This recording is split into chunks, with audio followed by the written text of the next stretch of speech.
Hi friends, శాంతికంఠ 1830 topics and వీడియోస్కి YouTube ఛానల్కి స్వాగతం సుస్వాగతం.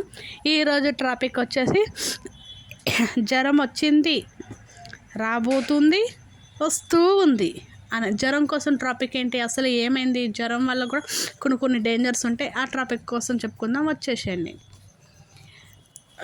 ముందుగా పిల్లలకే కాదు, మన ఇంట్లో చూడండి, వాతావరణం చేంజ్ వల్ల ఫస్ట్ మనకి పిల్లలకి వచ్చినంటే పిల్లల నుంచి మన నుంచి ఫస్ట్ బాబుకి, పాప కానీ ఎవరికైనా ఒకరికి వచ్చినంటే ఫస్ట్ బాబుకి, తర్వాత ఇంకో బాబుకి, తర్వాత తల్లికి, తల్లి తర్వాత ఫాదర్ తర్వాత నుంచి ఇంట్లో ఎంతమంది ఉన్నారో అంతమందికి ఈ వైరల్ ఫీవర్లన్నీ వస్తూనే ఉంటాయి మనకి.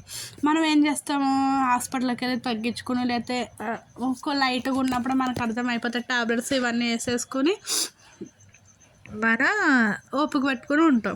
కానీ నెలల పిల్లలకి తెలియదు కదా, వాళ్ళు చెప్పలేరు, వాళ్ళు ఎందుకు ఏడుస్తున్నారో తెలియదు. ఈ జనరేషన్ పెట్టి కొంతమందికి జ్వరం వచ్చినా, కడుపు నొప్పి వచ్చినా, ఏమొచ్చిందో తెలియదు. అలాంటప్పుడు ఏమనిపిస్తారంటే ఇంట్లో పెద్దవాళ్ళు ఎవరైనా ఉంటే బాగుంటుంది, ఎవరి హెల్ప్ అడగాలి అని ఆలోచిస్తూ ఉంటాం.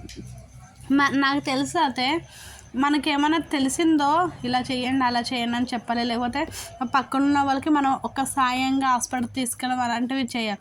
మనకి ఎందుకులే అని వదిలేసామనుకో, మనకు తెలిసి కూడా తెలియనట్టు ఎందుకు ఉండాలి. అలాంటి కష్టాలు పడే వాళ్ళకి తెలిసింది చెప్పారు, అమ్మ ఇలా చేసుకోవాలి అలా చేసుకోవాలి.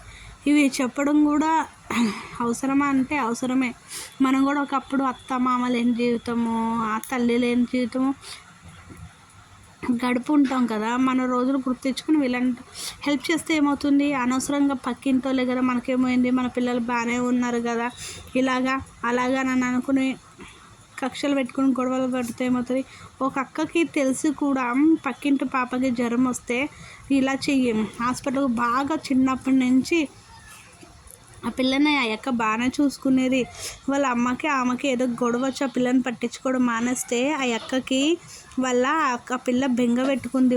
ఇంటి పక్కన వెళ్ళే కదా ఆ అక్క రోజు ఎత్తుకునేది కదా, ఒక్కటే సడన్గా ఎత్తుకోవడం మానేస్తే ఆ పిల్లకి బెంగ పెట్టుకునేట్టు జ్వరం అవన్నీ వస్తే ఆ పిల్లకి చాలా ఎఫెక్ట్ అయింది. అసలు ఒక 2-3 రోజులు ఆ అక్క అయితే ఆ అమ్మాయి మాట్లాడినా కూడా చూస్తే ఈ అక్క మాట్లాడకపోవడము, మొహం తిప్పుకొని పోవడం ఇవన్నీ చేసేదండి. చేయడం వల్ల ఈ అక్కకి బాగా ఇబ్బంది అయిపోయింది. బ్రహ్మాండం ఏంటి బెంగబెట్టుకున్న వల్ల ఈ అమ్మాయి మనది పలకరిగిపోవడం.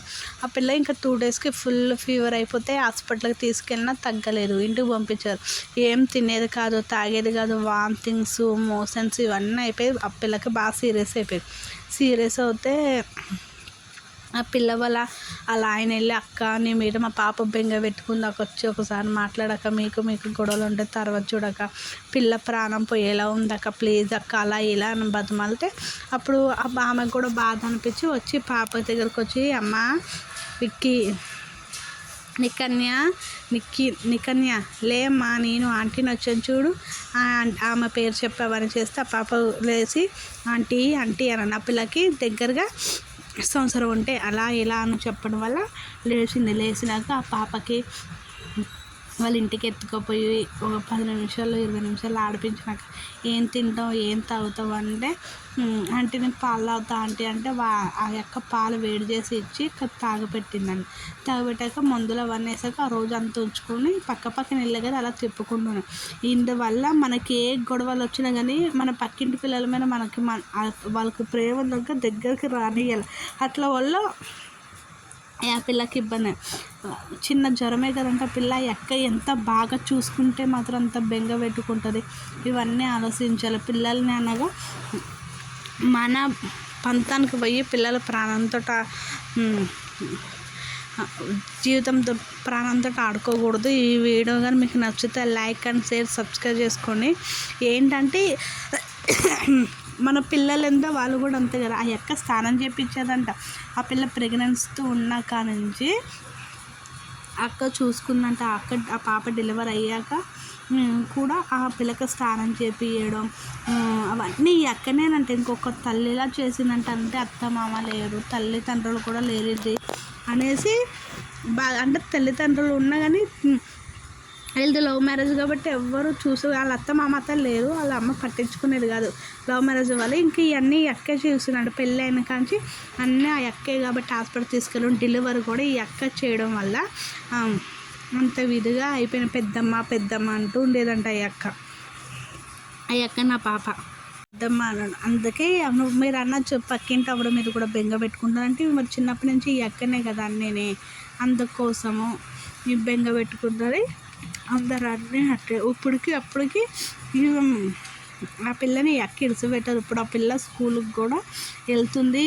వాళ్ళ అమ్మ లేకపోయినా కానీ ఆ అక్క కాడ ఉంటారు మంచిగా. ఇప్పుడు వాళ్ళ అక్క ఆ పాప వాళ్ళ మమ్మీ డ్యూటీ చేసుకుంటే ఈ పిల్లలు స్కూల్కి పంపించాలి, అమ్మ డ్యూటీ చేసుకుంటే ఈమె వెళ్ళి స్కూల్ నుంచి తీసుకొచ్చి వాళ్ళ అమ్మ వచ్చే వరకు ఈమె కాడ ఉంచుకుంటుంది. ఇలా ఉంటే పిల్లల ప్రేమ వల్ల మనం పంతాలకు పోయి మన పిల్లలు వేరే వాళ్ళ పిల్లలు మనం దూరం చేయరు. సాయం చేసి నువ్వు ఎంత సాయం చేసావో ఒకటే మాటలో నువ్వు తీసావు. కానీ ఆమె ఎంత పెద్ద గొడవ వచ్చినా కానీ తర్వాత లాయన్ వెళ్ళి బతుమాలి కానీ పిల్లని దగ్గరికి తీసుకొని చూడండి, అక్కడికి హ్యాండ్స్ పత్త కొట్టచ్చు. ఇలాంటి సిచ్యువేషన్స్ కూడా జరుగుతూ ఉంటాయి. అందుకే ఎవ్వరు గొడవలు అయినా కానీ పిల్లల్ని దూరం చేసుకోకూడదని నా అభిప్రాయం. నువ్వనగా చూసుకున్నావు కాబట్టి ఆ పాప నీకు దగ్గరకు అయిందేమో అని అనుకోవచ్చు కదా. అనుకోకుండా ఎలా ఉంటావో అలా ఇలా అనేసి నా అభిప్రాయం. మరి మీరేమంటారు? ఇలా మంచి పని చేయడం కరెక్టేనా, రాంగ్ అంటారా? మంచిదే, నాకు తెలిసే రాంగ్ ఎందుకు అవుతుంది కానీ మనం జాగ్రత్తగా చూసుకోవాలి పిల్లల్ని. ఏ పిల్లలైనా సరే మనకు ఎవరో పిల్లోడు పడిపోతున్నా అయ్యో పాపం పిల్లోడు పడిపోయాడు దెబ్బ తగిలింది అనిపిస్తుంది. ఎక్కడన్నా ఛానల్ ఇలా జరిగింది అలా జరిగిందని అనిపిస్తుంది, అయ్యో పాపం అనిపిస్తుంది.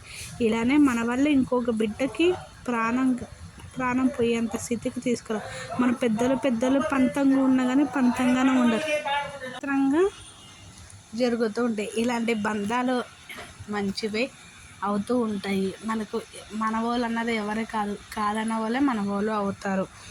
ఇలాంటి ఇంట్రెస్ట్గా ఎలా ఉంటుంది మరి? ఇవి మందిని నమ్మచ్చు, నమ్మకపోవచ్చు, అది మన ఇష్టం. కానీ మనం ఒకరు నమ్మాము అంటే వాళ్ళకి ఎప్పుడు మనం భరోసా ఇవ్వాలి అన్నది నా అభిప్రాయం. ఇది రియల్గా జరిగిన టాపిక్. ఇలాంటి టాపిక్స్ కోసం మన ఛానల్ని సబ్స్క్రైబ్ చేసుకోండి, లైక్ చేయండి, కామెంట్ కూడా చేయండి. ఓకేనా? Bye friends.